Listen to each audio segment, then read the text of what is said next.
Dawkins' position exposes a dilemma among the atheist intellectuals recently. Dawkins says that he is very happy that the church attendance is going down. As an atheist, that's what he and his peers wanted, to stop the spread of religion, particularly Christianity, since it has been the dominant religious tradition in the West for over 1,000 years. But he still seems to be very unhappy. It's true that statistically the number of people who actually believe in Christianity is going down, and I'm happy with that. But I would not be happy if, for example, we lost all our cathedrals and our beautiful parish churches. So I count myself a cultural Christian. I think it wouldn't matter if we substituted any alternative religion. That would be truly dreadful. He and his wingmen naively dreamt that once the society is weaned from Christianity's influence, it would turn to be more rational, objective, and be able to build a far more superior civilization than the one that Christianity has built so far. But the reality is far different. Coinciding with the rise of popularity of the new atheism, another development took place that these intellectuals didn't foresee, that is, the increased immigration into the West.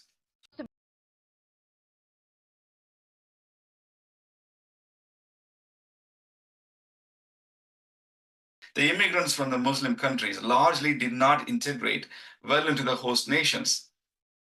Rather, they held on to their way of life and their traditions. As their numbers increase, they go on constructing mosques as secular nature of these democracies allow the free expressions of their faith. The host countries in Europe allowed and gave space to some extremist groups that were even banned in Arab Islamic countries. As their numbers are significantly growing, their voice for implementing Islamic law, Sharia law, for the nations in which they live are growing as well. They shout jihad on the streets of London. Solution to liberate people in the concentration camps called Palestine. Jihad! What is the solution? Jihad! Instead of integrating into the Western democratic framework, these people have brought in a contrary ideology, an aggressive and disruptive one into the Western shores, something our friendly new atheists did not take into their equations before. For most part, the new atheists have largely dialogued with their native Christian population and gained significant grounds. They have no influence or very negligible influence among these immigrant communities. At the same time, demographic decline in the West is beginning to be felt. And also religious fracturing of Christianity and its decline is beginning to be felt as well. All these factors together, the Western society finds itself in its most vulnerable moment in history. This seemingly irreversible decline of Western society dawns on the new atheist. And so new atheists like Dawkins, Sam Harris, Bill Maher, and others are beginning to feel worried and finally calling out the threat Islam poses for the future of the free democracies in the West. Sam Harris is one of the four horsemen of the new atheist. He wrote books like Letter to the Christian Nation, The End of Faith, and so on. He made this observation about Islam and called it the motherlode of bad ideas. Ben, we have to be able to criticize bad ideas. And of course we do. No liberal doesn't want to criticize bad ideas. But Islam at this moment is the motherlode of bad ideas. Jesus. So we have That's ideas just a fact. like blasphemy. Bill Maher is a liberal, atheist, and American comedian. He regularly mocks Christianity and made a living out of it. There are illiberal beliefs that are held by vast numbers of Muslim people that I don't think... Vast number of Christians, too. No, that's not true. Not true. Vast numbers of Christians do not believe that if you leave the Christian religion, you should be killed for it. Vast numbers of Christians do not treat women as second-class citizens. Vast numbers of Christians I agree with that. Do not believe that if you draw a picture of Jesus Christ, you should get killed for it. So yes, does ISIS do Khmer Rouge-like activities where they just kill people indiscriminately who aren't just like them? Yes, and would most Muslim people in the world do that or condone that? No. But most Muslim people in the world do condone violence. Just for what you think. That? They do. First of all, they say it. They shout it from the... Vast majorities of Muslims Absolutely. say that? There's a Pew poll of Egypt done a few years ago. 82%, I think it was, said stoning is the appropriate punishment for adultery. Over 80% thought death was the appropriate punishment for leaving the Muslim religion. I'm sure you know these things. I know.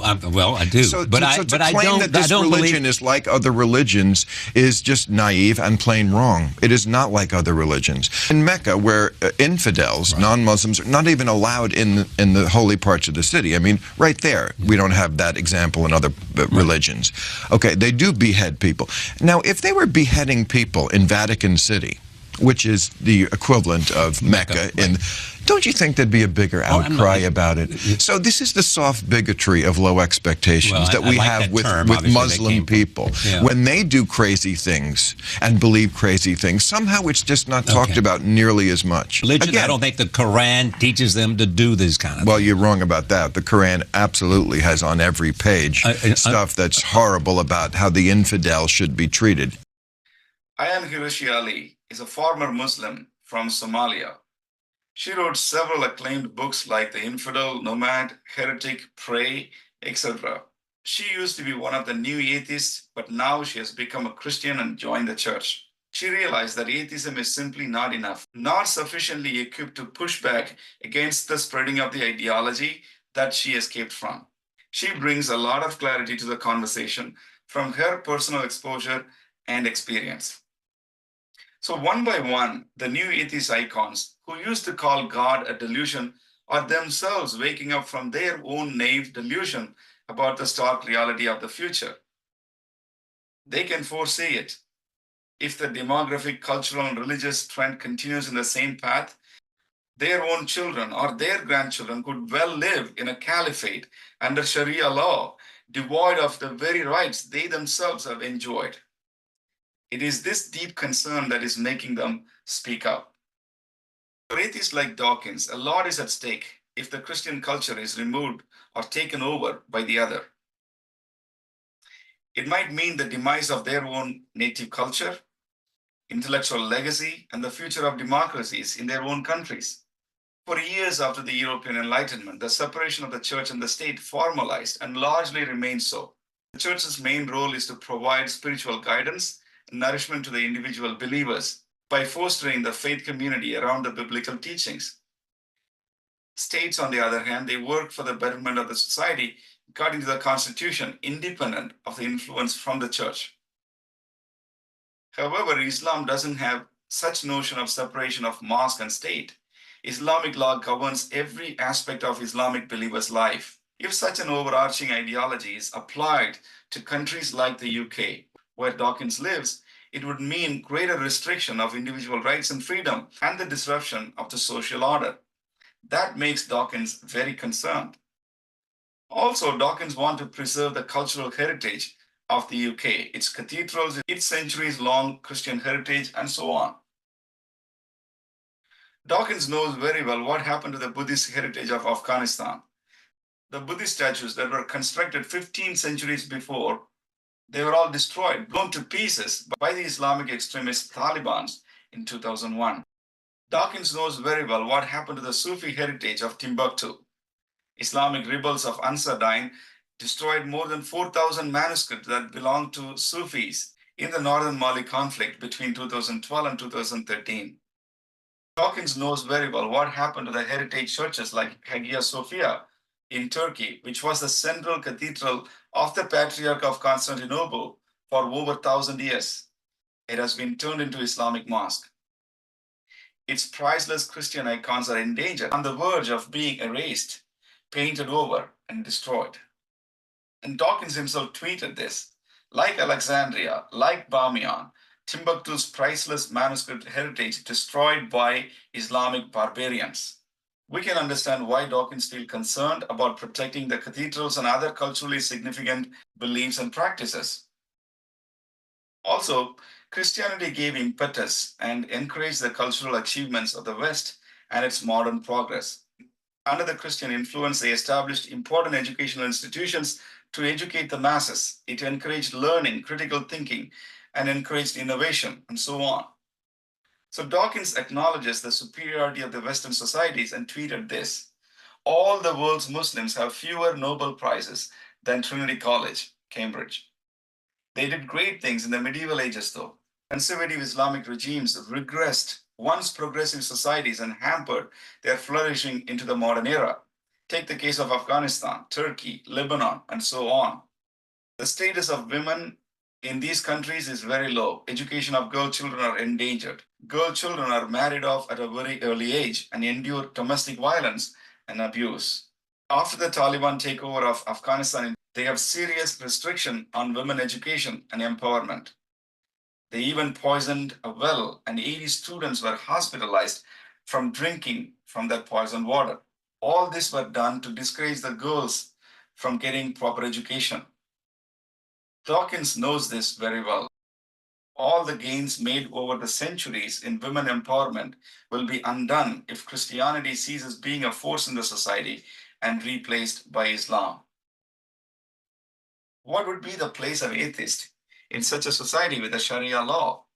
For a long time, Christianity has interacted with the Enlightenment thinkers, atheists and agnostics. It has adjusted well to these dynamics of responding ideas with ideas. Dawkins knows very well the freedom that the new atheists are enjoying in the Western democracies, criticizing, mocking, and speaking their mind over Christian teachings and beliefs will not be available in the future if Islamic ideology replaces it. Anyone who openly criticized their prophet or core Islamic teaching would have to face the threat of violence. The future of atheism in such a society doesn't look great. Death by stoning or by hanging for blasphemy, both are not great options. No wonder Dawkins seems very concerned about what might come to transpire in the not so far future if things continue the same way. Also, Islam has a very uneasy relationship with democracy. It has an overarching idea of caliphate, not democratic self-governing nation states. It's very hard to find a successful, thriving liberal democracy among the Muslim majority countries. They go either in the direction of monarchy or dictatorship. No wonder the immigrants in Germany, they want Islamic caliphate. That is Islamic rule under the Islamic law. Einen Khalifa für Palästina! Einen Khalifa für Palästina! La ilaha illallah! La ilaha illallah! Turkey used to be a democracy till Erdogan. Pakistan is not a functioning democracy. It's a faltering democracy. None of the Arab countries are democracies. Indonesia has a long history of dictatorship. That's why atheists in the West are growing extremely concerned as the influence of Islam is growing in the West. There will come a day that we will see far more radical extremists and terrorists coming out of Europe because of the lack of decision-making, trying to be politically correct, or assuming that they know the Middle East and they know Islam and they know the others far better than we do. And I'm sorry, but that's pure ignorance.